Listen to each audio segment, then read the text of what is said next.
Howard Millington Lee writes, "Hey guys, I'm a fan of the show. Here is my question. Do you think in the next Man of Steel movie they will introduce Kryptonite as one of Superman's weaknesses? Because in the movie there was a scene when General Zod was telling Superman how they use the ship to travel to find him, and in that scene, when the ship teleports, you can see pieces of Krypton travels with it, turning the rocks green. What do you think?" I didn't see, thanks a lot for the question, Howard. I didn't see that myself, and I've seen the movie a couple times. I'll go, but that gives me a reason why I need to go back and watch it again. Man of Steel, tonight, AMC. All right, so to me, there is no question, you absolutely must introduce Kryptonite or a form of Kryptonite into the Man of Steel universe if WB is intent on expanding the DC universe, because Superman is a god. I mean, to quote Jor-El, he'll be a god to them. He is. He can see all, he can hear all, he's invulnerable, he's like nobody's stronger, blah, blah, blah. On it. What do you do if there's no Kryptonite? Kryptonite for Superman becomes the ultimate equalizer in the DC universe. Now, whenever Batman and Superman have fought in the comics, Batman wins. But the reason Batman wins is because he cheats just a little bit, and he has Kryptonite, whether in his gloves or infused in his armor or whatever.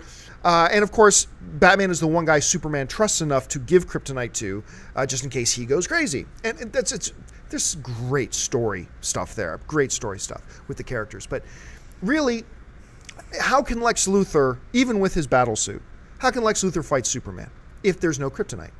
How can Batman be a balance to Superman if there's no Kryptonite? How could anybody? I mean, you can have the Justice League, but the Justice League is all useless. They're all sitting around the Hall of Justice and around the big table. Hey, huge catastrophe happening in Australia. And all the Justice League stand up, Superman's like, no, just wait, I'll take care of this in like 5 seconds. Boom, boom, done. Okay, thanks. They're all obsolete if there's no checks and balances for Superman. Now, in first Man of Steel movie, that's okay because you've got General Zod, who's also a Kryptonian.